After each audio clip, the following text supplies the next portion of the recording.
pela TV Cultura de São Paulo. Nós vamos saber dele até que ponto vai a boa vontade do atual governo e que planos tem o novo ministro para o setor cultural. Antônio Wise tem 77 anos, nasceu no bairro de Copacabana, no Rio de Janeiro.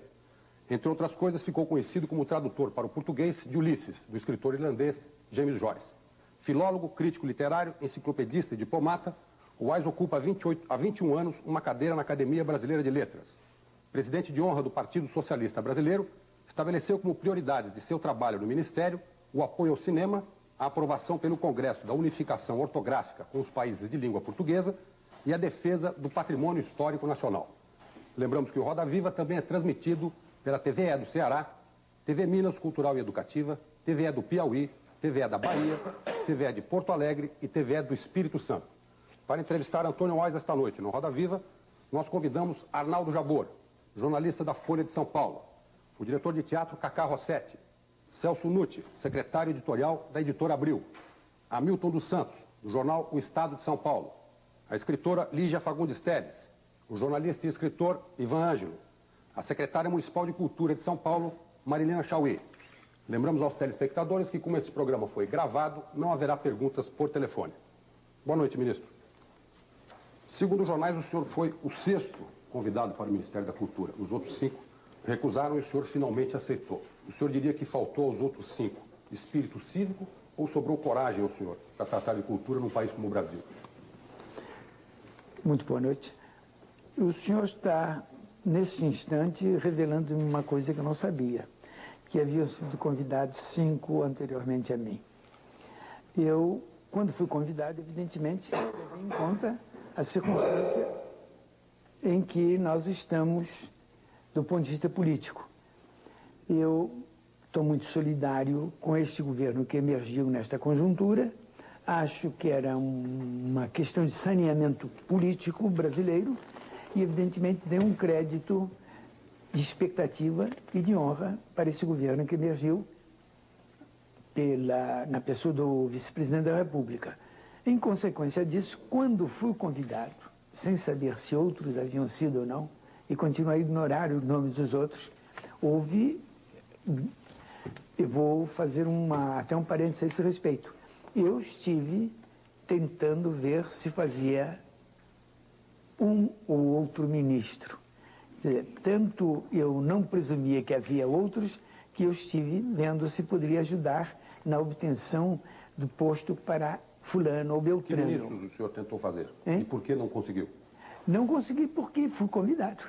Mas que ministros o senhor tentou fazer? Não, isso eu não... Eu tentei fazer ministro da Cultura, exatamente. É a área em que eu poderia, acaso, atuar um pouco, e tratei de ver se, dentre as personalidades que podiam eventualmente levar uma sugestão ao presidente Itamar Franco, eu tentei sugerir certos nomes que não estou autorizado agora a fazer. Ao ser convidado, eu tive que pensar alguns segundos. Estava com minha viagem para a França paga, eu no dia seguinte deveria ir para Paris, o que tenho feito nos últimos 10 anos de uma forma quase regular, e tive que dizer sim, porque era um imperativo ético para mim. Se você é convidado a prestar algum serviço ao seu país, suspeita que, ao ser convidado por quem tem autoridade para fazê-lo, você está em condições de prestar esse mínimo serviço. Eu não poderia recusar. Há umas 2 semanas esteve aqui no Roda Viva o ministro do Trabalho, Walter Marelli, que sempre foi um militante de oposição, no DIEESE, no PT, etc. E nós lhe perguntamos também por que ele resolveu assumir finalmente um cargo no governo, ou seja, ser ministro do Trabalho. E ele disse, como o senhor acabou de dizer, que esse governo merecia crédito e apoio.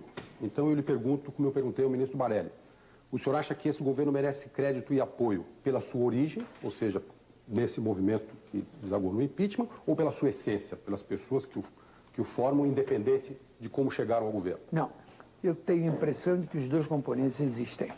E eu acho que os nomes que emergiram para este ministério são alguns realmente nomes novos. Mas já é tempo de a população sentir que eles foram escolhidos dentro de um critério que eu diria de honorabilidade pessoal. E, nesse conjunto, eu me incluo, Me incluo porque minha vida é aberta, o meu patrimônio é claríssimo, o que eu ganhei ao longo da vida, nesse tempo trabalhando ininterruptamente, tem a sua explicabilidade facílima e, por conseguinte, eu me senti integrado. Agora, o processo político é que é fundamental. O país elegeu um presidente para certas missões prometidas nas suas mensagens. E, num dado momento, nós começamos a ter provas em contrário de que aquilo havia sido um pouco em vão. E depois apareceram circunstâncias pelas quais o trato da coisa pública não honrava as altas autoridades do país. Esse quadro, evidentemente, se deteriorou a tal ponto que a Câmara teve que votar a admissibilidade do impeachment. Isto tudo cria um quadro em que cada cidadão brasileiro se empenha do ponto de vista moral antes que do ponto de vista político. E talvez fosse essa a minha posição. Eu me senti não só anteriormente identificado politicamente, meus antecedentes partidários explicam que eu não estivesse de acordo com esse presidente, mas isso era uma forma de perder democraticamente. Agora, ela se confirmou pelo fato mesmo de que o processo de condução da presidência não era honroso. Agora, por que entre as suas prioridades está o cinema? Porque, veja bem, patrimônio histórico e a questão da língua portuguesa são coisas mais ou menos óbvias para o ministro da Cultura do Brasil. Creio que nós Agora, estamos... por que o cinema, de repente? Muito bem. Eu creio que nós estamos todos viciosamente raciocinando em termos de ministério. Um ministério que fizesse a prioridade 1, a levar-se a cabo, para depois entrar a 2, a levar-se a cabo, para depois entrar na 3 e etc., seria um ministério de uma inoperância gritante. De maneira que a palavra prioridade tem que ser entendida num contexto maior. Blocos de prioridades, se o senhor quiser. Eu tenho um bloco de prioridades, nos quais se incluem, por exemplo, não existe uma prioridade visceral para o problema brasileiro no sistema ortográfico, para quem toma isto como conhecimento atual. Mas para quem, como eu, está voltado para o problema há 70 anos, nos meus 77, e está trabalhando por essa causa há 20 anos, desde que entrei para a academia, incluir isso no grupo de prioridades e incluir isso no grupo de possibilidades. E aí eu darei explicação por que tenho, para mim, que isto é indispensável. Mas, evidentemente, do ponto de vista imediato, é muito menos relevante do que o cinema, que, por sua vez, também não é relevante. O conjunto de providências que podem ser tomadas concomitantemente inclui o cinema, inclui a ortografia, inclui o patrimônio histórico, inclui a simplificação da legislação de amparo à cultura, inclui a retomada da legislação cinematográfica, inclui, estou repetindo-me, mas inclui a retomada de uma quantidade de coisas, inclusive uma articulação fundamental com as secretarias de cultura dos diversos estados e até, em certos casos, de várias municipalidades importantes no Brasil, que têm também essa área como ponto de honra e que podem, articulados, produzirem muito para a cultura brasileira. Ministro, Celso Nutti, por favor. Em seguida o Ivan, desculpe, Ivan. Celso, e você? Eu queria abordar com o senhor uma das suas prioridades, então, que o senhor acabou de citar, que é a do patrimônio histórico. Eu estou supondo que a administração do patrimônio histórico, a conservação do nosso patrimônio arquitetônico e tudo mais, ela tem sido feita de maneira paternalista e ineficiente. Salvo uma ou outra ilha na administração da cultura, como a de Aloysio Magalhães, por exemplo, o saudoso Aloysio Magalhães. E eu suponho também que, se isso continuar, ali por 2020, 2030, muito disso terá caído pelo chão, ruído, porque a gente acompanha há 25 anos e vê o que está acontecendo, né? Então, eu queria perguntar para o senhor, qual é a sua receita para não ruir o patrimônio histórico? Olha, primeiro que tudo, eu devo felicitá-lo pela sua visão, que eu não acho de modo nenhum pessimista. Concordo quase que em gênero, número e caso. Realmente, eu tenho a impressão que nós temos tido uma visão extremamente paternalista do patrimônio histórico. E isto vem porque o patrimônio histórico vem sendo zelado no Brasil somente de 30 para cá, com o Rodrigo Melo Franco de Andrade, e aos poucos a conquista do que seja patrimônio cultural histórico, artístico, cultural brasileiro é uma conquista porque nós éramos ignorantes desse processo. Não tomamos modelos estrangeiros, então ficamos simplesmente paternalistamente protegendo aquelas peças que não pertenciam a ninguém, pertenciam à nação. Isto acarretava despesas e despesas enormes. Mas nesse ínterim, se a gente acompanha a revista do IFAM, verá que o brasileiro foi tomando conhecimento de causa dessa matéria aos poucos e chegamos a ter estudos extremamente relevantes teóricos. Na prática, porém, é isto. Nós despendemos uma quantidade de dinheiro para restaurar, para conservar, depois esse dinheiro, como vem espasmodicamente, há um retorno à situação anterior, com deterioração progressiva, e no fim, gasta-se um dinheirama sem ter um resultado de tipo permanente. Motivo para turismo não seria, era necessário reconhecer nesses objetos a prova viva da nossa história e o alimento vivo para a nossa presença. Como? Hoje em dia há uma lição no mundo inteiro. Quanto mais usado os objetos do passado tendem a sobreviver. Não sei se estão vendo.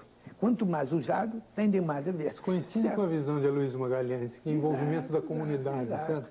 Então, o que eu estou tentando ver é o envolvimento da comunidade por todos os seus segmentos, inclusive aqueles segmentos que podem tirar proveito da conservação dos objetos. Como?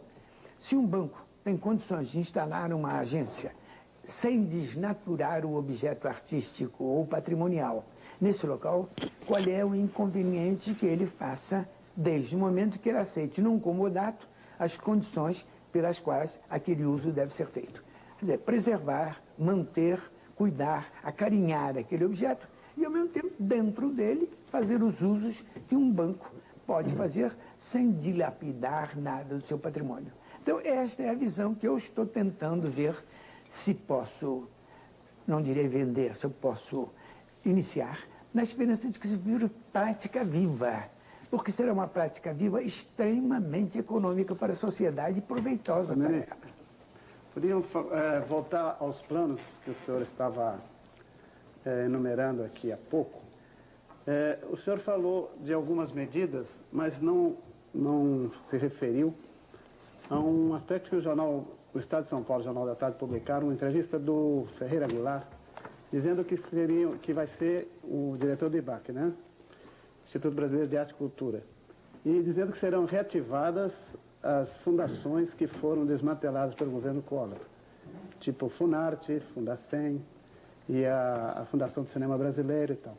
Isso confere com os planos do senhor e que verbas terão, quer dizer, todas essas verbas que estavam em outros ministérios, que seria talvez do Ministério da Educação e Cultura, vão para esse ministério, para essas fundações, voltam para as fundações? Não nos esqueçamos que, afinal de contas, implicitamente, ao falar do patrimônio, eu falei em verba, em recursos materiais. Uma das angústias na atual conjuntura é que a definição do próprio Ministério da Cultura é uma definição de perfil baixo.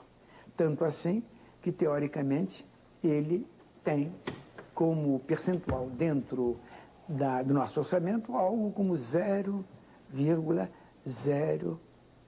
Então é caixa baixa, né? Perfil baixo. Não é baixíssimo. Perfil e caixa. É caixa terrestre. Terrestre não, é caixa Subterrâneo. Realmente muito baixa. Veja bem, são 4 décimos milésimos do orçamento. É a mais baixa do orçamento? Hein? É a mais baixa do orçamento? Seguramente, não há dúvida, não há dúvida. Com o Ministério, não há dúvida. Claro que aí se distribuem vários pontos que estão sendo protegidos, teoricamente, pelo Ministério da Cultura. É claro que a possibilidade de dobrar isso ou triplicar é essa possibilidade é tão, como é que eu diria, irrelevante para o conjunto, que eu tenho esperança que nós possamos conseguir isso.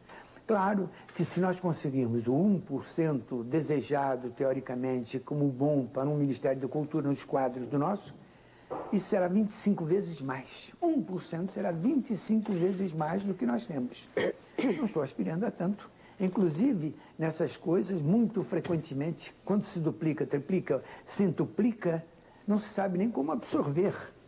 Se nós pudéssemos, na humanidade, deixar de gastar dinheiros em armamentos, nós teríamos que assimilar as possibilidades durante algumas décadas para poder dar destino a esse dinheiro. As coisas são desse tipo. No nosso Ministério também, dentro da sua pequenez, ou a sua pequeníssima grandeza, isto vai ocorrer. Por isso mesmo, aspiremos a mais gradualmente, na medida em que formos aprendendo a consumir devidamente essas coisas. Senão, iremos ter um infarte de miocárdio por excesso de proteínas ou de alimentos. Mas, voltando, no caso concreto seu, nós temos que ver que houve concentração para dar a aparência de enxugamento do serviço público. E no caso concreto, o IBAC ficou com uma massa de competência que efetivamente não lhe está dando margem a ser competente. Então, a declaração do Ferreira Goulart, que eu creio que escolhi bem, é um homem que tem pensamento teórico a respeito, tem tratado isso há muitos anos, tem provado que é capaz de, inclusive, administrar, ao escolhê-lo pela versatilidade cultural dele e pelo nome que é, afinal de contas. Eu acho que o Goulart é um grande intelectual, é um grande poeta, é um homem que tem assumido posições muito boas. Ele, ao assumir, evidentemente, viu logo como desmembrar dele, descentralizar dele, um conjunto de órgãos que são mais ou menos específicos. A Fundacem, o Inacem, todos eles têm um perfil tão próprio que o diretor, ou o presidente, ou o mentor dessas coisas tem que ficar, quanto possível, mais distante para que, num corpo organizado, isto possa funcionar. A ideia dele está muito boa. Estou esperando que ele chegue de Montevidéu no dia 6 e vamos ter, então, uma discussão planejada, inclusive com os membros do IBAC, para ver, os funcionários do IBAC, para ver que destinação nós poderemos dar a esse, eu não diria elefante branco, mas esse gigante, esse imenso gigante, cuja operacionalidade tem que ser revivida pela descentralização. Cacá Rossetti, por favor. Boa noite, ministro. Eu posso virar? Pode. Boa noite, ministro. Eu fiquei muito satisfeito com a sua indicação para o Ministério. Eu conheci o senhor em 81, no Teatro Lucina, do Rio de Janeiro, quando nós fizemos um debate. Eu fazia a peça Percevejo, do Mayakovsky. Fizemos um debate, não sei se o senhor lembra, estava o senhor, Caetano Veloso, Boris Schneiderman, o Luiz Carlos Prestes e a Suzana de Moraes. E eu conheci o senhor naquela época e tive uma ótima impressão. Fiquei muito satisfeito com a sua indicação. Aliás, o senhor é quase uma unanimidade em relação à sua indicação. Ainda bem que o senhor disse quase. Eu me lembrei do Nelson Rodrigues, né? Quando toda unanimidade é burra, não? O senhor falou que o Ministério da Cultura é um ministério que tem poucos recursos, de caixa baixa. No entanto, eu percebo que aqui no Brasil, muitas vezes, não se trata só uma questão de dinheiro, mas muitas vezes se perde um momento ótimo de se viabilizar certas coisas que podem ser feitas a curto prazo e a baixo custo, muitas vezes até com custo zero, e são jogadas na lata do lixo certas possibilidades que podem ser facilmente viabilizadas. Eu vou lhe dar um exemplo. Uma série de grupos de teatro que são convidados para representar o Brasil em festivais internacionais ou fazer turnês internacionais, normalmente tem uma dificuldade muito grande para o transporte internacional. O que acontece normalmente é que esses festivais eles pagam a parte de hospedagem, transporte interno, a parte técnica dos teatros nos respectivos países, mas o transporte internacional normalmente corre por conta de acordos internacionais de intercâmbios culturais. Muito bem. Isso é uma coisa absolutamente viável, facilmente viável, até uma sugestão que eu dou ao senhor. Por que não se coloca, por exemplo, os aviões da FAB, da Aeronáutica, ou enfim, do Exército, seja lá o que for, para transportar esses grupos de teatro? Isso eu vi, a Venezuela fez isso, faz isso. Eu participei de um festival na Costa Rica, em que o grupo venezuelano foi transportado por um avião militar. Até teve que haver uma autorização especial, porque como na Costa Rica não há exército, aliás, gostei da coisa que o senhor disse, de terminar com o armamento, seria genial, como foi feito na Costa Rica, que se mudou toda a verba que era gasto no exército para a educação e cultura. Quer dizer, isso, entre outras coisas, seria uma coisa facílima de ser feita a curto prazo, a custo zero.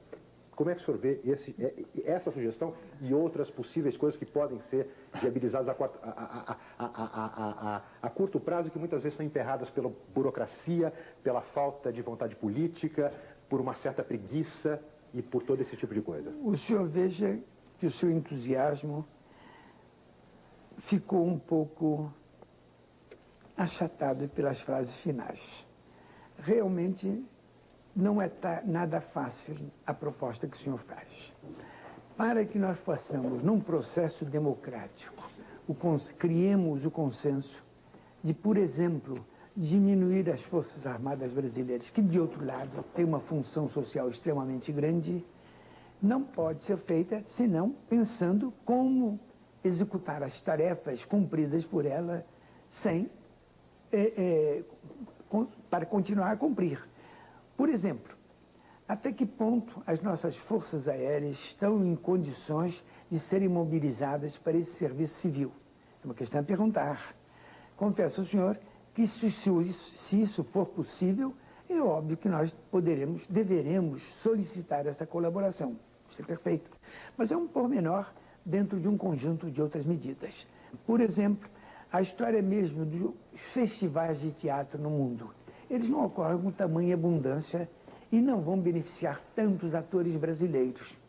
A questão, obviamente, se coloca num processo global em que nós teremos que articular interna e externamente um tipo de colaboração maior para áreas de cultura.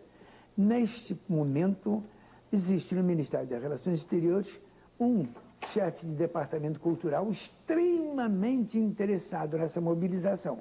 É o diplomata Sérgio Teles, que é conhecido mais como pintor.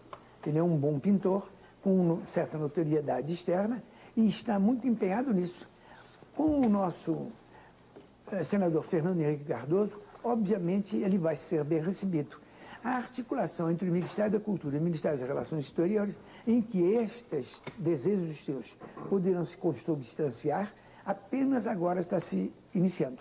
Mesmo em época anterior do Rouanet, isto não estava esboçado, porque nem sequer havia um programa no Ministério das Relações Exteriores para isso. O Ministério tem uma ação político-cultural no exterior, por enquanto confinada, e não é pouco, aos centros de estudos brasileiros que existem em número de quase 40 na América Latina, nos Estados Unidos e no Canadá. Esses centros podem ser efetivamente locais de veiculação de nossa cultura interna, quer dizer, a cultura brasileira expandida por eles. Essa articulação tem sido tentada várias vezes, mas nunca se cria o que se chama a inércia dessa articulação, quer dizer, a burocracia que pode alimentar essa articulação. Eu vou tentar fazer isso, talvez com certa relativa facilidade, por causa dos meus antecedentes ligados ao Itamaraty. Tenho esperança de que alguns aspectos que o senhor disse possam ser feitos, mas não são fáceis. E, de qualquer jeito, não é a dificuldade que vai impedir que nós estudemos isso. Agora, o barateamento é também, às vezes, ilusório. Eu tenho usado, por exemplo, o jatinho da Força Aérea Brasileira para certas viagens no interior do Brasil. No primeiro momento, eu tive um escrúpulo tremendo de pedir, porque eu achava que, para mim, um jatinho mobilizando-se no território nacional iria ser uma despesa muito grande. Quando eu vim a saber que eles são usados para, inclusive, criar o crédito de hora dos pilotos... Não, e mais do que isso, os aviões têm que voar, eles não podem ficar parados, senão eles apodrecem. Quando eu soube disso, evidentemente, eu imediatamente passei a não ter esses escrúpulos, porque eu estava dando um proveito outro àquela obrigação necessária. Claro. E até mais, tive depois a gentil sugestão de que, quando eu pudesse, levasse outras pessoas comigo, quer dizer, outros brasileiros necessitados no serviço público desses deslocamentos. É na medida que a gente vai descobrindo essas coisas que elas podem ser aproveitadas. Agora, é claro que, na medida em que esse aproveitamento for possível e o Ministério não fizer, o senhor deve mandar-me um recado dizendo: cuidado, está havendo omissão. Não, mas o que eu verifico, ministro, é que muitas vezes se perde muito tempo. Cultura é um bem perecível, como peixe no mercado. Não se aproveita o momento ótimo das coisas. Quer dizer, elas estão irremediavelmente perdidas e daí não adianta chorar, porque o tempo ótimo foi perdido e nunca mais. Mas é perecível, então, muitas vezes eu fico aflito. É inseminável, eu estou um pouco dividido em relação ao Ministério da Cultura, porque eu tenho uma grande simpatia pelo senhor, achei fantástica essa indicação, mas eu fico numa certa torcida e ao mesmo tempo numa certa aflição, querendo que dê certo, mas pensando, meu Deus do céu, será que é mais um que vai ser engolido pela burocracia, pela inércia, pela apatia, pelo efeito paralisante? Quer dizer, é isso que me dá uma certa aflição. Se o senhor fosse mulher, eu o beijaria, porque realmente esse seu apoio só pode ser-me grato, entende? Muito obrigado. Eu espero que não venha decepcioná-lo tanto. Também não tenho ilusões sobre as possibilidades, porque não ressaltamos ainda as dificuldades. À medida que nós conversarmos, o senhor verá que há obstáculos reais. É a questão orçamentária mas a inércia também é outra, que existe não só na parte do serviço, digamos, do oficialismo estatal, mas também na parte da própria população. A população nem sempre sabe reivindicar, ainda não está sabendo reivindicar. É um processo que tem que ser conquistado por todos nós. Ministro, o Jabor reivindica uma pergunta ao senhor ali, por favor. Por favor.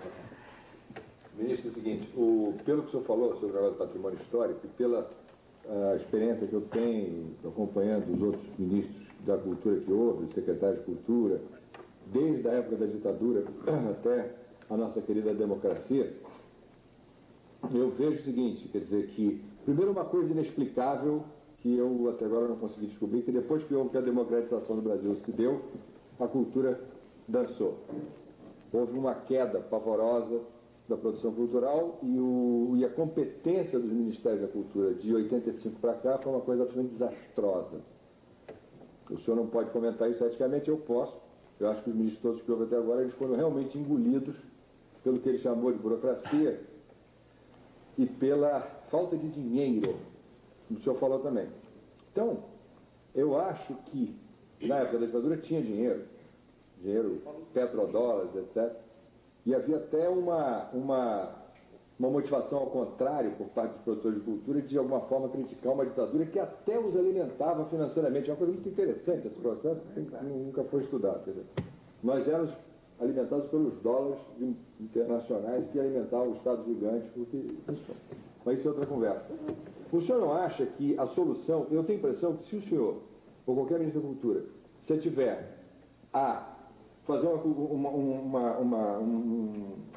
Ministério de Cultura apenas embasado em cima de dinheiros públicos, de verbos públicos, eu acho que é quase que impossível conseguir alguma coisa. O senhor não acha que a grande saída seria estimular a atividade privada, a atividade empresarial, o Estado ser um fator de estímulo, de incentivo à produção cultural feita por terceiros, por iniciativa privada, por empresariado? Eu acho, complementando essa minha pergunta, que com alguns defeitos que havia, a Lei Sarney foi a coisa mais interessante, mais moderna que foi feita até hoje na cultura brasileira. Apesar da roubalheira que havia, dos rebaixos por debaixo da mesa, etc., que são coisas saneáveis. A Lei Rouanet, apesar de admirar o Rouanet, é uma lei que eu considero absolutamente desnecessária, devia ser abolida, na minha opinião, porque nenhum empresário consegue nem decifrar o conteúdo da lei, quer dizer, ela é inaplicável pelo seu excesso de tecnicismo. Tanto foi o desejo de proteger-se, né, o dinheiro público contra a senha dos bandidos chamados artistas, que ela é uma lei inaplicável. Eu até escrevi que ela se inverte, a arte existe para enobrecer essa lei.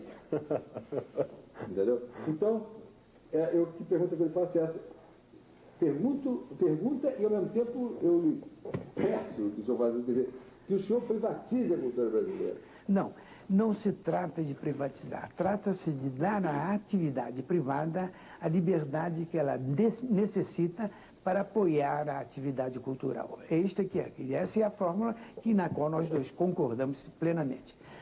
Veja bem que a Lei Sarney foi realmente uma conquista. Tanto assim que os números indicam isso positivamente. Nunca a atividade mecenática no Brasil foi tão generosa, tão intensa. Os números não dão margem à ilusão. E a negociação era direta entre empresário e produtor cultural. Aí é que nem sempre foi. Havia operadores intermediários que, por vezes, ganhavam percentuais acima do que seria razoável. Nem é questão. E foi esse pequeno deslize que a pôs como objeto de ira de certas entidades interessadas em que não houvesse essa promoção. Agora, a Lei Rouanet realmente veio como uma alternativa da Lei Sarney para tentar refazer a Lei Sarney, mas com as características que você ressaltou perfeitamente bem. Ela veio tão imbuída de que o artista, mais o promotor de arte, é ladrão, que teve que premunir-se todos os direitos. De onde vem essa ideia? Não, essa ideia não deriva. Escuta, o mau exemplo é muito mais demolidor do que 10 bons exemplos. 10 bons exemplos passam como rotina. Um mau exemplo se transforma na razão de ser contra os 10 bons exemplos. Infelizmente é isso, o poder reprodutivo do mal é muito maior do que do bem. Então isso ocorreu com a Lei Sarney. Essa lei devia ser simplesmente aperfeiçoada. Então qual é a tentativa que eu estou fazendo? Simplesmente de recuperá-la com aquelas qualidades que existem na Lei Rouanet. Veja bem, eu tenho a impressão de que regulamentar, desde o momento que seja para facilitar a aplicação do regulamento, não é um defeito. Agora, a partir do momento em que passa a ser uma literatura quase de insolúvel compreensão, muitos empresários perguntando, pessoas técnicas... Mas uma das minhas propostas foi exatamente isso. Veja a lei do cinema. A lei do cinema foi longamente estudada no Parlamento e aprovada, tanto na Câmara como no Senado, com uma alta maioria, exprimindo a convicção e a concordância da maioria do Parlamento brasileiro. Por trás, houve um lobby muito bem feito de homens ligados, homens e mulheres ligados ao cinema, e que deram um texto final que merecia ser aceito pelo governo, na sua sanção. O que é que aconteceu? 11 artigos foram demolidos e, em lugar de substituídos por aquilo que o governo acharia bom, a título de proteger o patrimônio público, eles foram simplesmente sonegados. E até hoje a lei não funcionou. Não funcionou, matando o cinema. Então, qual é a tentativa que eu farei?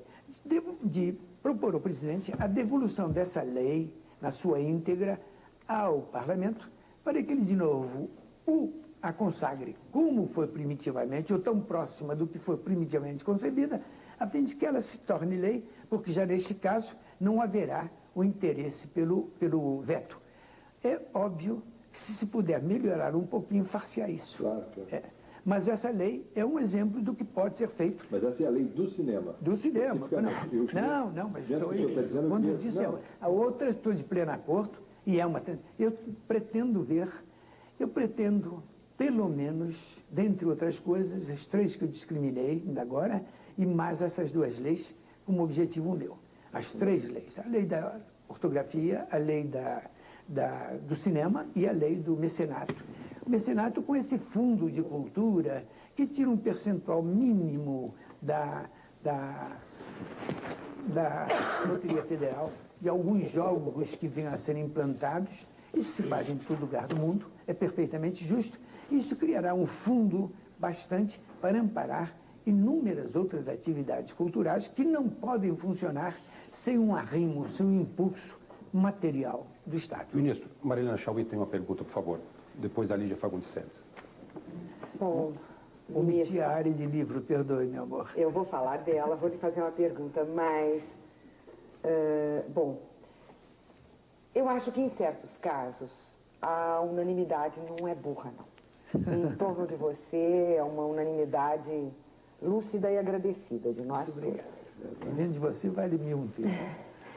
E eu fiquei muito contente com essa colocação feita pelo senhor a respeito do Ministério das Relações Exteriores, o vínculo entre o Ministério da Cultura e o de Relações Exteriores. Na qualidade de secretária de Cultura, eu muitas vezes fui ao Ministério das Relações Exteriores, porque havia ideia de poder enviar grupos teatrais, exposições de artes plásticas, receber, enfim, fazer um intercâmbio cultural, né, entre capitais, e nunca foi possível, né? Às vezes porque o encarregado numa determinada capital estava fazendo coquetéis para lançar o seu próprio livro, estava de férias, enfim, não havia uma política nas relações exteriores ligadas à cultura. Eu acho que, tendo o senhor e tendo o Fernando Henrique ali, esse tipo de intercâmbio que é vital para nós, tem grande chance de acontecer. Sei também o que significa a batalha orçamentária, né? Porque os orçamentos de cultura no país inteiro, no nível municipal, no nível estadual e no nível federal, são sempre pequenos, né? Em geral, o orçamento de cultura é o menor, né? Ele é sempre o menor. E, no caso da cultura, eu acho que, além de todas as questões próprias da burocracia, né? Da burocracia emperrar, da burocracia ser estúpida, da burocracia ser burra, no caso da cultura, ela opera como uma espécie de obstáculo permanente à lógica cultural, à dinâmica cultural, ao tempo da criação. É um inferno. E eu estou convencida, não é só por causa dos artistas, sabe, Jabor? Que a burocracia no Brasil, como ela opera na ilusão de que ela vai consertar o jeitinho, ela opera não para legislar, mas ela opera para como é que eu vou encontrar o meio de não burlarem alguma coisa. E, portanto, a gente burla tudo. Agora, qual é a sua ideia para o Instituto Nacional do Livro? O que é que você está pensando numa política para livros e para bibliotecas? Ele ficou integrado na estrutura da Fundação Biblioteca Nacional, que também ficou hipertrofiada. A Biblioteca Nacional tem tanta coisa que fazer e o patrimônio é tão importante que simplesmente a vitalização daquilo bastaria para ela mesma. Mas foi nela incorporado, além de outros, o Instituto Nacional do Livro, que ficou, infelizmente, um pouco atrofiado. A história do Instituto Nacional do Livro é gloriosa no Brasil. Esse foi um dos experimentos que deram certo. E deram certo porque foram fiéis à imaginação do Mário de Andrade, que foi um pioneiro no pensamento disso. O que ele queria?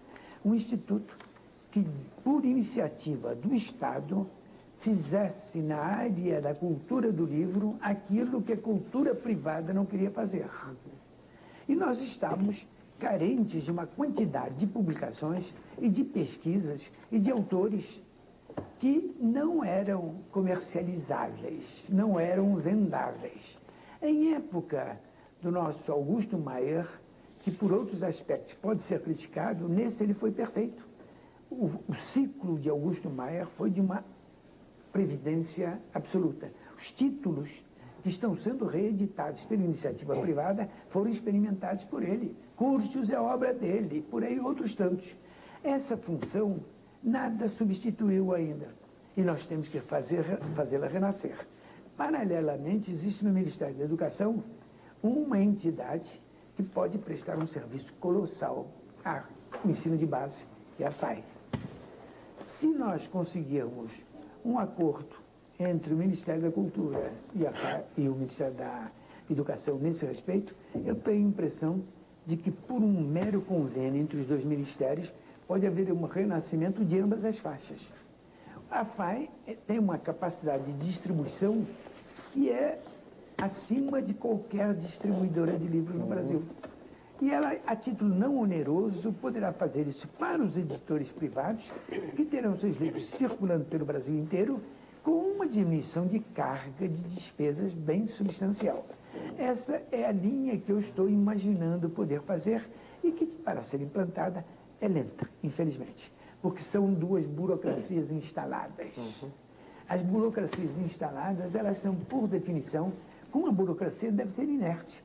Mas quando elas são inertemente instaladas para o negativo, aí o desastre às vezes elas são inertes para o positivo E aí o conluio, o conúbio, a conjunção, a cópula pode ser feita com maior facilidade. Do outro lado, não dá. Então, é essa a resposta que eu daria. Mas pode estar certa, Marina, que se há alguma paixão em mim, nesta área toda, é a do livro. Para mim, ainda continua sendo objeto de devoção. Antônio Ais, eu partiria de um verso de Camões. Estou em paz com a minha guerra.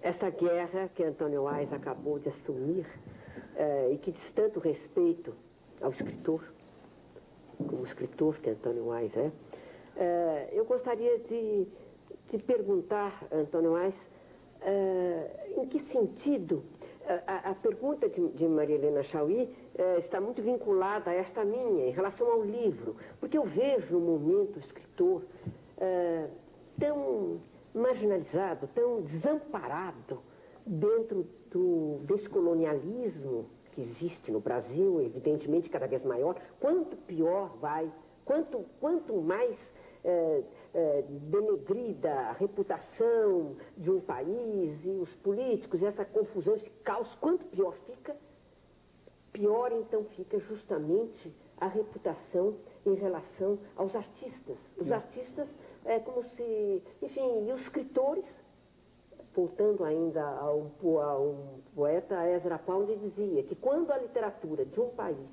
entra em decadência, o país acompanha essa decadência.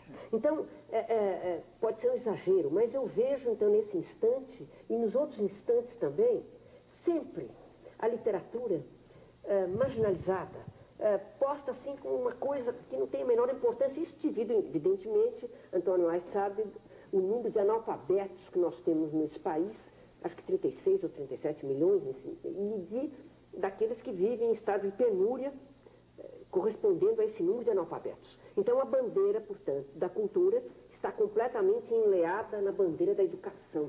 E a educação vai mal, obrigada.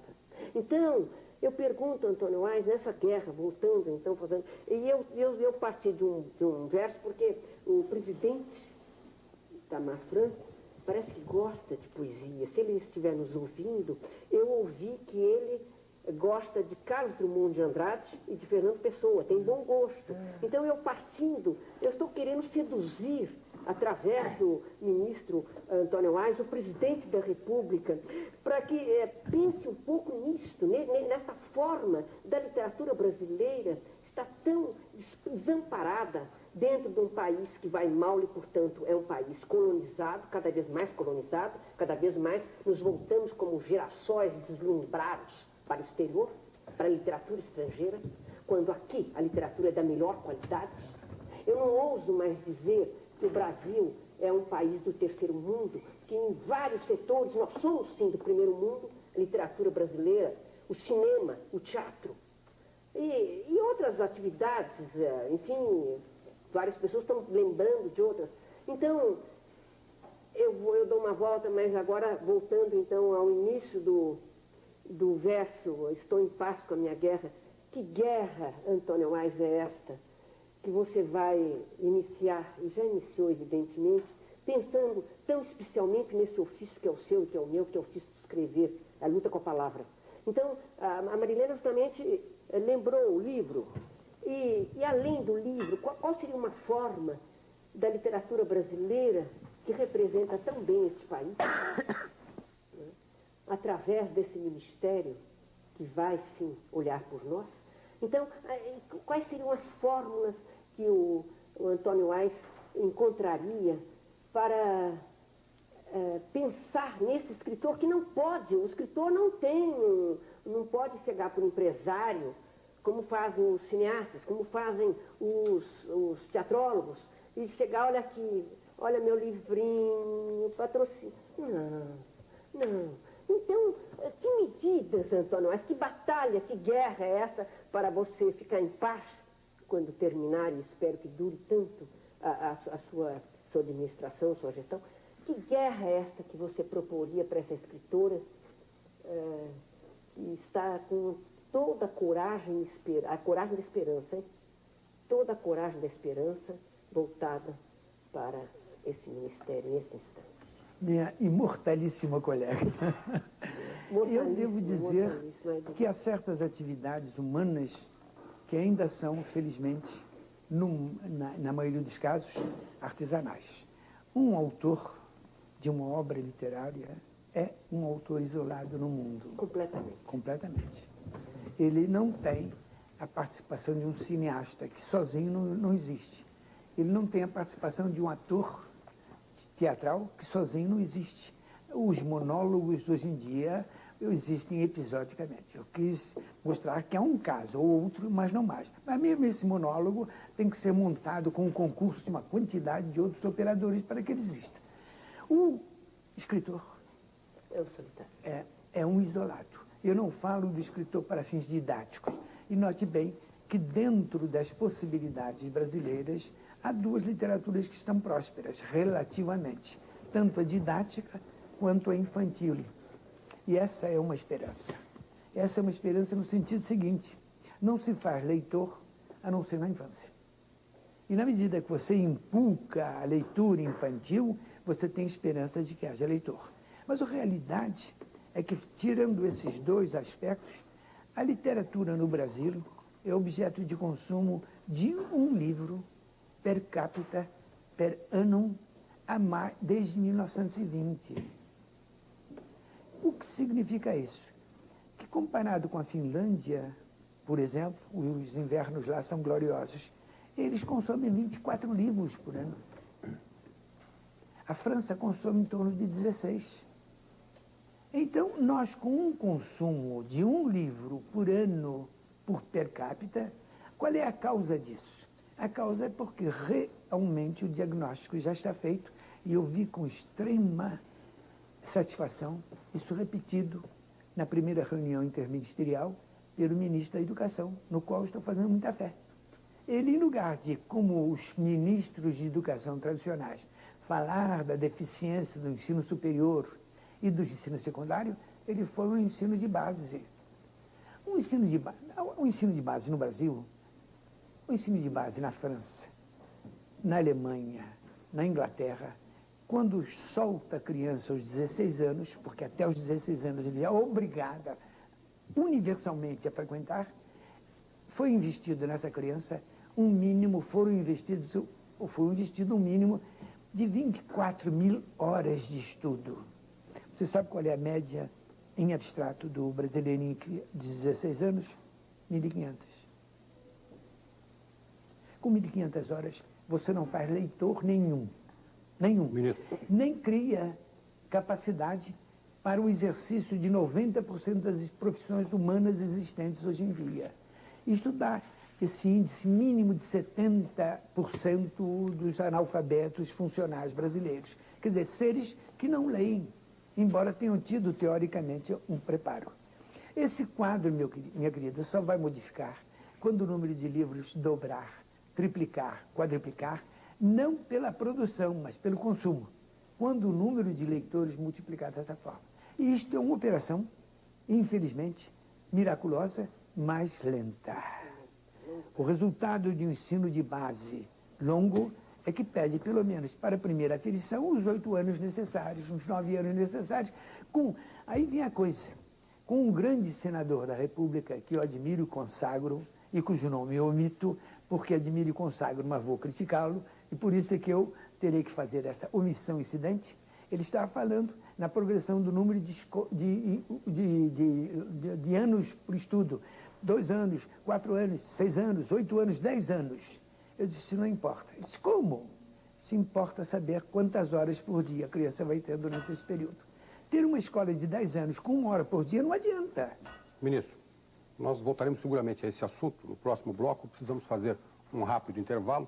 Ia ter uma pequena armadilha para a Lígia, porque ela mesma acabou de derrubar com a intervenção brilhante que ela fez todos os argumentos que ela sempre usou para não vir ser o centro do Roda Viva.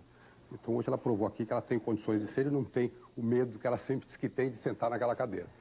O Roda Viva faz um rápido intervalo e volta daqui a pouco entrevistando hoje o ministro da Cultura, Antônio Wais. Até já.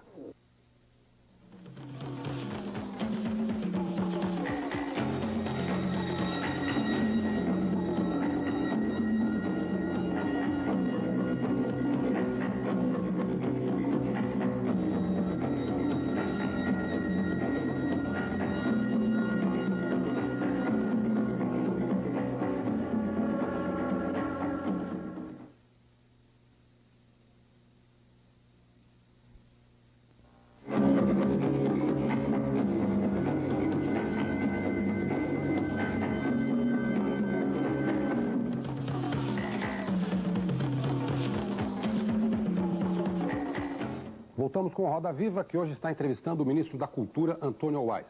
Lembramos aos telespectadores que, como esse programa foi gravado, não há perguntas por telefone.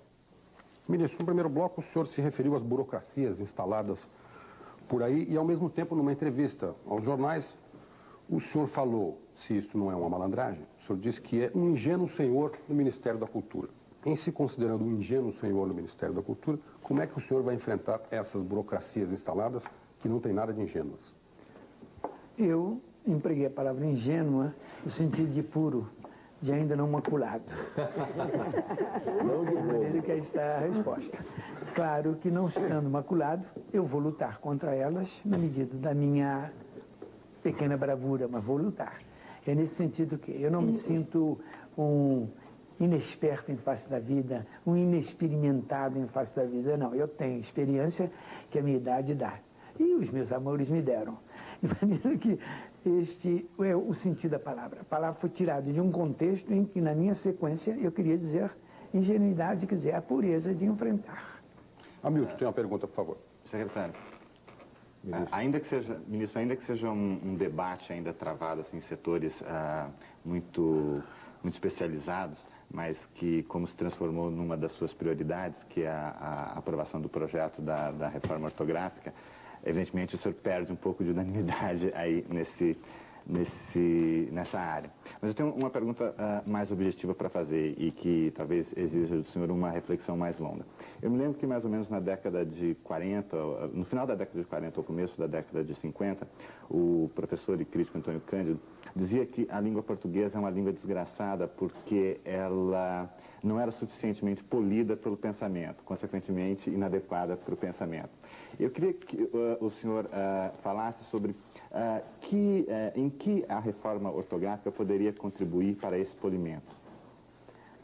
Eu raramente, lendo o Antônio Cândido, que eu reputo uma das cabeças pensantes consagradas, com razão, neste país, não me recordo dessa... Foi quando ele criticou o primeiro livro da Clarice Lispector, Coração Selvagem. Mas será uma coisa que ele não reafirmará do mesmo modo. Foi a eterna história, destacar uma coisa e dar a ela um valor absoluto. Antônio Cândido não pensa dessa forma, mas de qualquer jeito é relevante que ele tenha dito. E tenha dito pelo seguinte: a divulgação da língua portuguesa dentro do próprio ônibus da língua portuguesa é pobre. Nós somos um país de baixa literatação interna, de baixo consumo interno da palavra escrita. A ideia de um livro per capita per annum não é por acaso. Quer dizer, nós somos uma cultura que, já tendo 1000 anos de tradição escrita, pelo menos, é, entretanto, pobre de intercâmbio escrito dentro de si. E isto deriva de vários fatores, um dos quais, o principal, é que realmente pertencemos a uma coletividade que não tem sabido distribuir a sua riqueza, infelizmente. A concentração dos bens que a vida produz em mãos de poucos, dos bens espirituais e dos bens materiais, é a responsável por uma grande massa que não usufrui dos bens da cultura. E então, em consequência disso, essa possibilidade existe. Agora, no caso concreto da língua nossa, isso foi agravado há quase um século por uma cisânia monstruosa que foi: somos a única língua no mundo de cultura, eu entendo por língua de cultura uma língua que não é ágrafa, primeiro que tudo. Há 10.000 línguas no mundo que não têm ainda escrita. Essas línguas estão fadadas a desaparecer ou então a ceder ao estatuto escrito, e serão muito poucas. Nós até hoje temos 200 e poucas línguas com estatuto escrito relevante. As outras tendem a desaparecer, não tenhamos ilusões. A nossa já há muito tempo tem o estatuto escrito, mas infelizmente ele não é explorado como podia ser. E é um estatuto fundamental não para fazer apenas literatura ou poesia, mas para fazer as profissões. Eu repito, ainda agora eu disse, o mundo de hoje tem 24 a 30 mil profissões, 99% das quais só podem ser exercidas por pessoas que tenham uma formação técnica alta ou superior. Isto não está ocorrendo no Brasil para 70% de analfabetos funcionais. Então, o quadro é muito triste a esse respeito e não vai ser vencido da noite para o dia. A inauguração do primeiro... Diga. Mas lei adianta para mudar essa situação? Fazer lei sobre a língua adianta? Regulamentar? Não. E complementando... O dia a dia do falar, se você pensar bem, o que nós estamos querendo fazer com a simplificação ortográfica, ou unificação ortográfica, é eliminar a existência de duas leis. A lei brasileira e a lei portuguesa. É a única língua do mundo que tem uma ortografia nacional num país oficial e na outra. Isso existe. Os outros países não têm leis? Os outros países não precisam de lei. Na França não existe uma lei. Angola, a academia, Angola, Guiné-Bissau. Eles desde o início disseram, nós seguiremos o acordo a que vocês chegarem. Eles se submetem. Não submetem, não, eles aceitam. Porque para eles é vantajoso poder ler, para eles é vantajoso, indiferentemente, poder ler escritos do Brasil e de Portugal. Não pode ser, de repente, mais uma daquelas leis que não pegam? Por exemplo, o Jornal Independente publicou um anúncio de página inteira dizendo, nas nossas páginas, continuar-se-á a escrever o português que nos ensinaram. Sim? Continuar-se-á a escrever o português que nos ensinaram. Contra essa unificação, essa reforma. Meu querido amigo, ninguém no mundo, mesmo nos países que têm uma só ortografia, foi preso, foi posto na cadeia por erro ortográfico ou por deliberação própria de escrever. Quem escrever ovo com 4 Vs, pode ser que tenha necessidade desse ovo com 4 Vs, ou será um efeito estilístico. Mas ninguém é preso por isso. Quando se oferece a oportunidade de, no plano didático, haver uma ortografia comum, para toda a língua portuguesa, o que se quer oferecer. Mas, ministro, você está entendendo? Quer dizer, é incrível que nós especulemos sobre os prejuízos materiais que isso vai trazer. Portugal está de acordo? Portugal já aprovou a lei. Agora, ministro, Portugal, que resistiu violentamente no plano popular. Ministro. O Parlamento, a Assembleia da República, aprovou com